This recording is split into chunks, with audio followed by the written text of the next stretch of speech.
దేవుని పరిశుద్ధ నామములో మీ అందరికీ ప్రత్యేకమైన శుభములు ఆశీర్వాదములు కలుగునుగాక. టుడేస్ గాడ్స్ ప్రామిస్, జకర్యా ప్రవచన గ్రంథము 2వ అధ్యాయము 8వ వాక్య భాగము. సైన్యములకు అధిపతియగు యెహోవా సెలవిచ్చినదేమనగా, మిమ్మును ముట్టినవాడు తన కనుగుడ్డును ముట్టినవాడని ఎంచుకొనుడి. మిమ్మును ముట్టినవాడు తన కనుగుడ్డును ముట్టినవాడని ఎంచుకొనుడి. మన పితరుల పట్ల దేవుడు చూపించిన అత్యధికమైన ప్రేమను, అచంచలమైన విశ్వాస్యతను దేవుడు మన పట్లను కనపరుస్తున్నాడు. దేవుని దృష్టిలో ఇశ్రాయేలు ప్రత్యేకించబడిన వారైనప్పటికీ ఆయన క్రీస్తు యేసులో మనకు కలిగించిన గొప్ప ఆధిక్యత, అది ఇశ్రాయేలుతో సమమైనదిగా ఎంచబడుతుంది.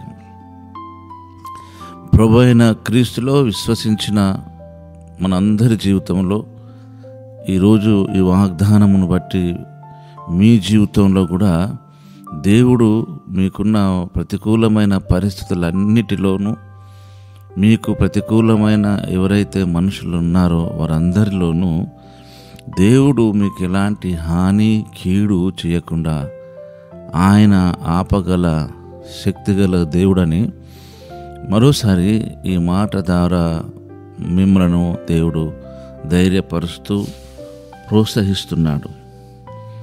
కనుక మిమ్మల్ని ముట్టినవాడు తన కనుగుడ్డును ముట్టువాని సమానుడు. కనుక మన జీవితంలో మనకు ఎదురయ్యే ఏ పరిస్థితి అయినా సరే నిజంగా మనకు చాలా భయము, బాధ, దిగులుతో కూడుకున్నది.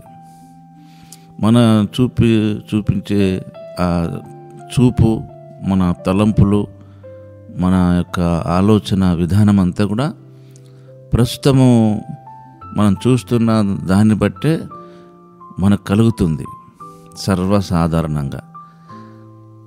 ఎలీషా ప్రవక్త చుట్టూ కూడా సిరియా దేశపు సైన్యం ఉన్నప్పటికీ ఆ సైన్యాన్ని చూడలేకపోయాడు గెహాజీ. ప్రవక్త ఇర్మియా దేవుని సైన్యాన్ని చూడగలిగాడు, సిరియా సైన్యాన్ని చూడలేకపోయాడు. చూడండి, ఎంత అద్భుతమైన చూసే విధానం, మానసికంగాను ఆధ్యాత్మికంగాను. ఈ రోజున మనమందరం కూడా మనకున్న ప్రతికూలమైన పరిస్థితులను బట్టి, మనుషులను బట్టి మనం చాలా భయపడుతూ ఉంటుంటాం. సర్వసాధారణమైన విషయమే, కానీ అది కొద్ది సమయము, కొద్ది దినములు మాత్రమే ఉండాలి.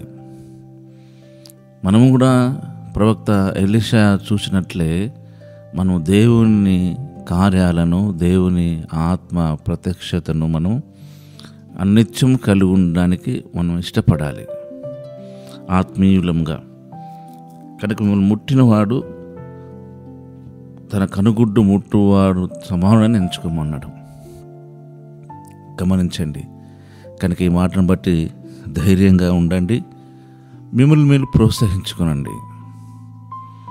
దేవుడు మనల్ని ధైర్యపరిచేవాడు, మనల్ని ప్రోత్సహించేవాడు, మనల్ని ఆదరించేవాడు, మనకు సహాయం చేయవాడు. మనం మాత్రమే ఈ కష్టాల నుంచి, ఈ గడ్డు పరిస్థితుల నుంచి వెళ్తున్నామని అనుకోకండి. ఆయన మీతో కూడా ఉన్నాడు, మీతో కూడా ఉంటాడు, మీలో ఉన్నాడు. కనుక ఆధ్యాత్మికంగా మనము దేవుని మాటను బట్టి మనల్ని మనం ప్రోత్సహించుకొని ఈ వాగ్దాన ఫలమును అనుభవించుటకు మనం ప్రభుకు సమర్పించుకుందాం. పరిశుద్ధుడు అయిన మా తండ్రి, ప్రేమ కలిగిన దేవా, మీకు స్తోత్రం. ఈ వాగ్దానం కొరకై నిన్ను స్తుతిస్తున్నాం. ఈ వాగ్దాన ఫలం అనుభవించున్నట్లు కృప దయచేయమని యేసు నామములోనే ప్రార్థిస్తున్నాం తండ్రి. ఆమేన్.